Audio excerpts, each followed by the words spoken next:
this end of the year, I'm just going to do something a little different and just recap and overview all of the various Korean Transformer Toylines that came out this year, 2022.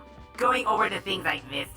And maybe this could be a good Christmas holiday shopping inspiration wish list, because if you're a collector that just collects a whole lot of things constantly and domestically, maybe something overseas and exotic might be more of a special holiday present.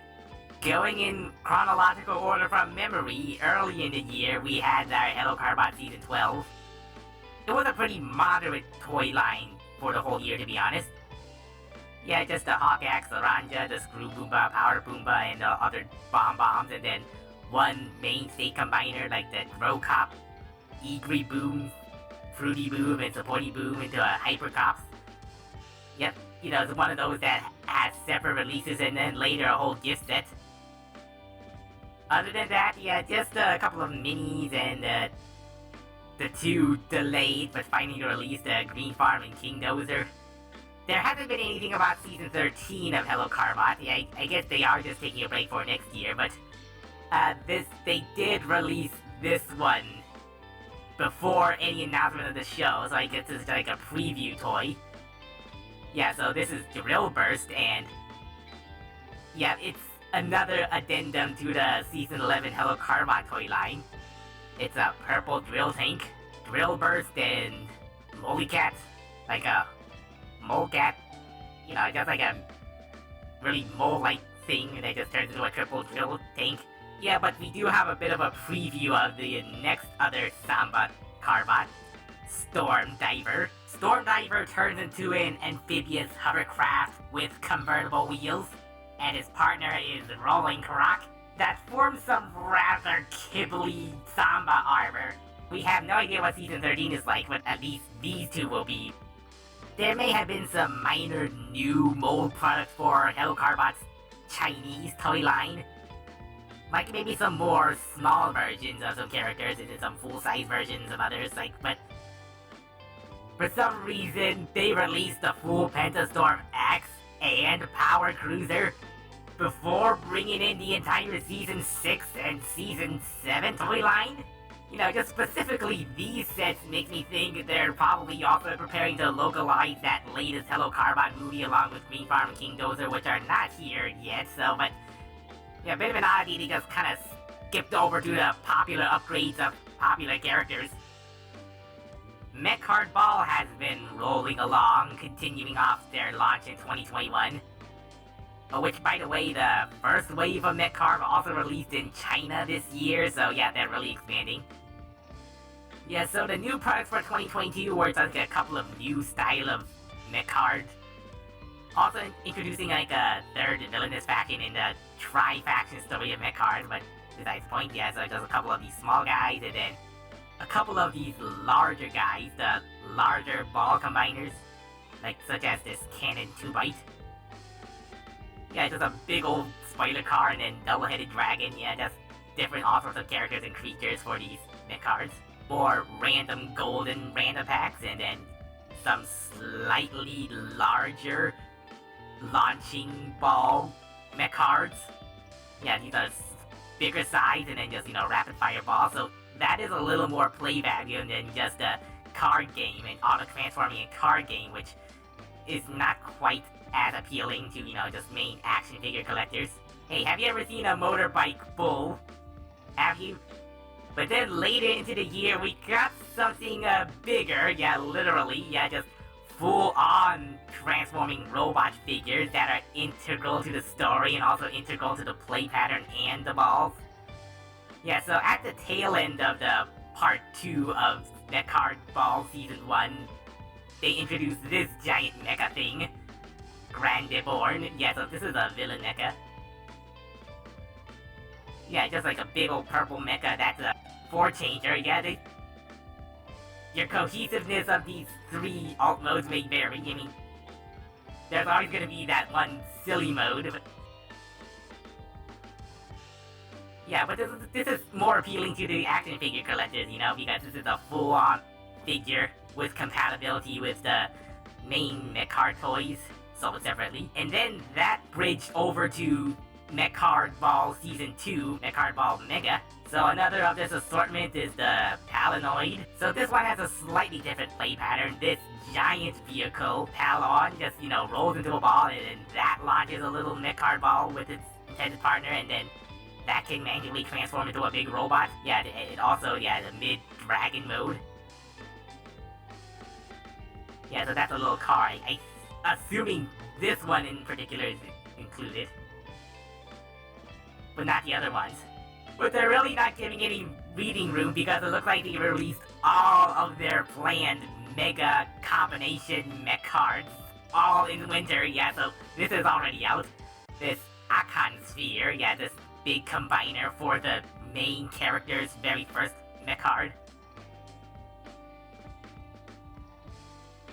Yeah, so this Akon Sphere is just like two separate vehicles that barely pass as vehicles that combine into a jet that barely passes as a jet into a robot with a big gun and a ball shooting gun. Although that direct placement of Akon right in the stomach, it's not even his stomach, it's like right between the pectorals and the stomach. It kind of gives him a middle beard gut, which is this is a bit of a funny, not the most heroic build of the combination, but anyway. Yeah, so that's one thing, but I guess it looks like that because this big ol' thing combines with another big ol' thing. I'm gonna guess Wolf Phoenix, like a Wolf Phoenix thing, just that double combination into a Mega Akon. Yeah, just big ol' combining fun with your rolling, transforming Mecard toys into Mecard balls. Yeah, so there's a total of 5 of these giant Mecard robots, and the 5th one, the last one we haven't seen yet, is Petan Krans. Yeah, the big mech suit for Petang, sold separately. Yeah, it's like a really black, gold, red, the dark style of robot. It's just like, I think this is the most cohesive vehicle mode of the ones we've seen. Yeah, just one big vehicle with a launching ball that looks more integrated and not just a turret. That splits into a scorpion and a 2-headed dragon. And that combines into a big robot with a tail-sized weapon and a ball launcher on the side. And a big old sword. Yeah, despite its villainous-looking nature, I believe, he's already sided with the good guys in the story, but besides the point. So if you weren't interested in Mecard Ball just because they were just another auto-transforming Mecard line that just auto-transforms and not much else but with balls, and this might be more tempting. These giant Mecard Ball full action figure, full combination figures. The Mega Mecardable Mecha are only compatible with their intended partners. And shout out to a small Korean toy company. In the middle of summer, this franchise launched, Dino Powers. Another Korean dinosaur franchise, which has some odd ties with a Chinese franchise, which I covered extensively. This Korean animation studio in their Korean project that launched in their country in the summer, the animation first, and then eventually the toy line in August. Just the main assortment of the 4 robots, 4 roleplay toys, and 1 watch, even though all 4 of the protagonists had watches. Guess it was redundant to sell the same exact thing in 4 different colors and just different shapes of hues, whatever. So that's, in my personal opinion, the animation looks prettier because of all the shading, which might be a bit too intense at times, but the Unreal Engine makes them unreal. Why do you need that many eyelashes? I mean, seriously, what the heck? Boy, she's thick! So the toy line, it just consists of the 4 main bots with accompanying app, just a little augmented reality fighting game, very basic. So they all have unique names here, but the name mark is just has some very basic English name there, so if you didn't know better, you would just think they were just generic names. But the crane is Muke, the tank is Loka, the space shuttle is Spyro, and the SUV is Volta. And then the roleplay toys, just these little organic dinos that turn into giant dinos, giant robo-dinos, and turn into 2 types of weapons, For the Tyrannosaurus, or Tyranno, it's a sword or a sword gun. the Ankylosaurus. Either a big old sledgehammer or a big rapid fire gun, Brachie the Brachiosaurus. Either a gun or an axe, and Trike the Triceratops. Either a big old bow, like a gun bow, or just a gun. Yeah, now these are real roleplay toys, but as far as I'm aware, only the main big Metabots use these, so they're really out of scale with each other, unless in Robot mode. Yeah, so that's a very basic assortment of 4 characters and 4 assortments for this new franchise. So I guess they all have left is this giant 4-in-1 combiner, you know, the popular thing to do here. Well, of course, this toy was already released in its main market of China, but it has yet to be localized and released in Korea, so keep an eye out for that if you just like the combiner. Oh yeah, there was also another Korean Robo Dino franchise that released something this year that should have been released 2 years ago. It was mildly unremarkable entertainment for the kiddies, I guess. And then in August, toward the beginning of fall, you know, Toytron, the current toy distributor of Miniforce, released their new season, V-Rangers. Yeah, just consisting of the mostly mecha, combining mecha, like the Tyranno V, like 3 dino vehicles into one, and then Shark Cross V, that's just a straight up converting, and then Leo Bulls V, 2 vehicles that combine into one big robot, and then all of those combined into one giant Volt Legend King V. Although there is an intermediate mode with just the Leo Bulls and Tyranno V, and then the Shark Cross is just extra armor. Also an assortment of roleplay toys, like the V Leo Sword, the V Dino Axe, and the V Shark Double Gun that just all combined into one big shield sword thing.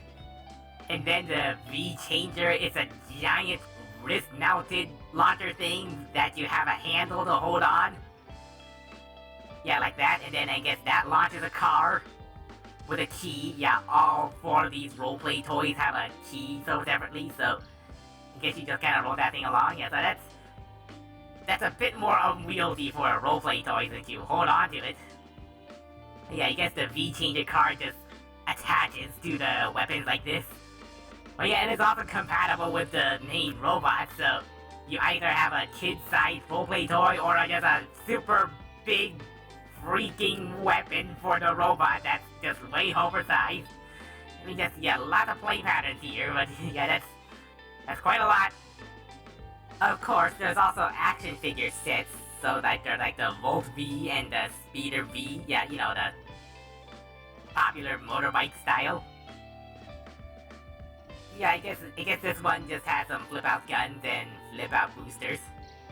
The other 2 are Kai V and Red Wing V, just like, you know, motorcycle that turns into a hover bike. That's pretty cool. Also the same thing, but in a slightly different style and in pink for Gina V and the Gina Wing V. And then Volt gets a royal action figure like the Volt Legends V. Yeah, just, you know, just give a Power Ranger suit just extra gold crown and cape. Yeah, like, so that's the entire toy line right here, up to that point. And then this is a late December release, like the newest one, Eagle Lycan V. Yeah, it was very similar to that Leo Bulls V. Yeah, just the V Wolf and the V Eagle. That combined in a similar way, yeah, like to a big robot. Very similar, but in purple. Also, that is a super block eagle, like what? I mean, seriously, the entire eagle head takes up like as much mass as a body, just looks like an eagle block with wings on it. Yeah, because these are legs, so yeah, it's kind of funny to think how unaerodynamic this eagle is. Yeah, I guess the robot mode looks good. You know, just a wing style, that wing style here, and I guess, yeah, see how these 2 look similar, like Eagle Lycan V, Leo Bulls V, but they are swappable, so I guess that's why they're so similar. And I guess they can't combine with the other Tyranno V arms, yeah, and into this style, just give him big old beefcake arms. Yeah, so that's like 4 sets of mecha for this new Miniforce season. And then for Young Toys year, yeah, that Super 10 was mostly carrying most of the year since the Chinese toys released in March. Yeah, so we got all those main 5 characters and their mixed exchange versions, and then right in August they just completed the entire toy line in 1 year. Yep, there's Spinos, the aquatic Spinosaurus, Lycan, the Inuit motif wolf, and then also a 3rd werewolf mode, kind of playing into the lycanthrope. Dracuse, the rather regal-looking bat, like a monarch. The bat eye staff, kind of like a regal staff, like a monarch. In fact, his Chinese name is Dark Monarch. Cryhorn, a Viking motif Superior, with a pretty nice chained axe. And a 3rd cannon mode. Well, yeah, that's a very vertical cannon. Just put the legs together, have a hole on it, and just flip out something with legs, and that's a cannon. Yeah, that's one of those vestigial goofy 3rd modes that you and I expect a Triceratops to have. And then the main centerpiece Superior Wing Lion. Yeah, just it's a 2-in-1. Yeah, just you have a very spindly lion with long legs and a pretty red eagle. They combine in a wing lion that has a nice chrome hearts. And also a King Sword and Super Sword, I guess. This all chrome Super Sword just has the spirit of all the Superiors. And then the Dragon Watch and then all the mini mix exchange versions. Yeah, so that does it for all 10 of the Super 10 toy lines. So yeah, the entire toy line just went out and came out in 1 year, so as long as it's in stock for how long it's gonna be next year, that's all the Super 10. And you know, for the Tobot front, there was really almost nothing at all, except for the minis of last year's Tobot V Toyline Season 3. That's pretty pitiful, just like a rehash of last year's toys, which are of course still available, naturally. Hey, but at least Young Toys were pretty generous enough to have some reissues of classic Tobots, like the Magma 6, the full-size one, and not just the mini one, and then also Deltatron and Tobot K, so that's nice. That's pretty nice for the fans. But as much as there's part of the Tobot fandom who doesn't like the new Tobot VGD, it's still part of the franchise, and Young Toys is still distributing it. Case in point, the Tobot Galaxy Detective just released in mainland China September 2020 for some reason. I mean, for some reason this late. Yeah, just basically all the standard assortment of toys, like the bigger toys, and then also even the old 2018 Rescue Squad, minus Kia Bongo Hero. And then also their typical Chinese tradition of smaller versions of the main Tobot characters, smaller simplified characters. Yeah, I might be interested in getting those at some point. And Tobot V Season 3, even though we haven't heard of much, it is going to be internationally distributed in mostly Southeast Asia. Yeah, so most of the English names are saying like Tachyon, Wild Chief, Airhide, Jet Thunder, but of course there's a couple name changes like Regent is now Sandcrawler, Our Dozer is just Dozer, Big Boss is Buzz King. I thought they didn't like King, but yeah, just King. Titan V is now King Titan. And then King Fortran is King Quatran. Ugh, they're misappropriating sacred Tobot names! Yeah, I guess that means they might come to Amazon US in very limited qualities and also a new Netflix dub. Eventually, yeah, so just keep an eye out for that. You could just wait for these English versions to come to your local market. Hopefully Young Toys Tobot is just gonna go all out next year. And I believe that's all the toys from the Korean Transformer Toylines for this year. It might be a good wish list on holiday season and off holiday season. Maybe a bit of a backlog for next year.